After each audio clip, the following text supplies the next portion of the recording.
Hello, this is Pixel Freak, and today I'm taking a look at Need for Speed Most Wanted. EA just released this game today. I picked it up on my Android device. It was $7, and it kind of follows the model that Gameloft has been using recently, where you get $7 for a premium app, and then you have additional in-app purchases that are completely optional. It's mostly just a cheat mechanism.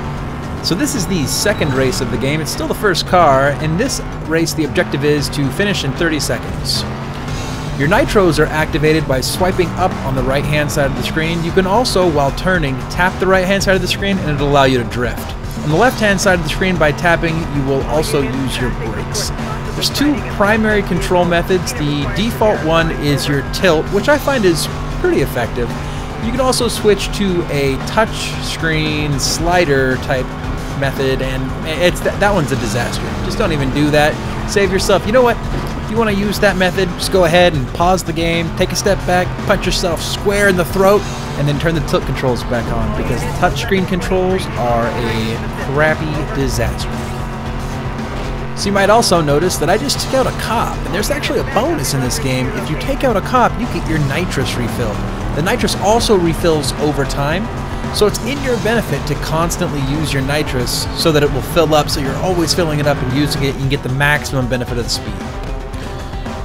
So I was able to finish that level in 20 seconds.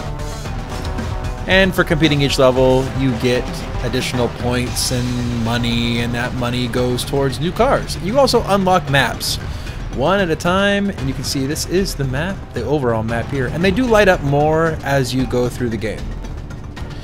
Some maps also require specific cars. So you can see here, each one has multiple races in it. So let's go ahead and take a look as well at the settings. So the controls, as I was mentioning, you have the tilt to steer method, and then you have suicide on the right hand side. You also have your map, which is part of the bottom one. You have your garage, which you unlock cars as you go through the game. You unlock them, but then you also have to purchase them with the cash. You also have a profile button there, which kind of gives you your overview of what you've done, and as you can see, I've done nothing. The most wanted list, which if you scroll to the bottom of that, you'll find you, which is me, not you. It's really not you, it's more like it's me. You also have your store, and you can see that from here, you can spend $500,000. Actually, it's $3. Spoiler alert, it's $3. For $3 you get $500,000. And you can use that to buy more cars. That is actually quite a bit of currency too.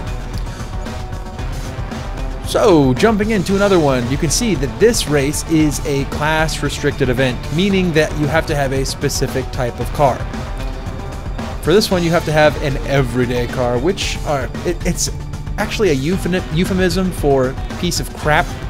So what I'm looking for now is I need to buy a new piece of crap.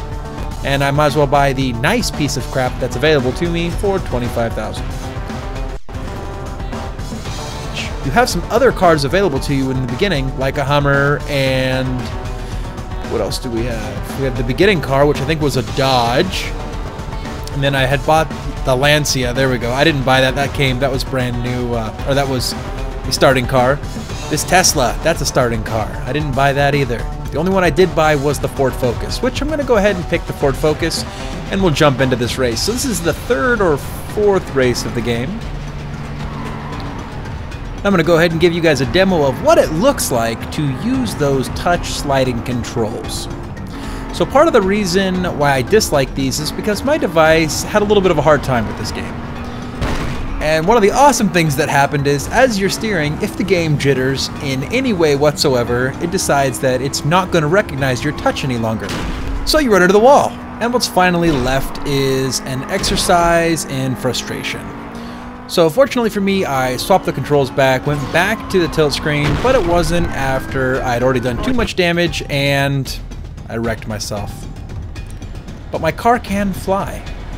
So overall, my experience with this game was it's pretty average for a driver. For $7, I think you could probably buy a better game than this one. So at this moment, I would not recommend this game.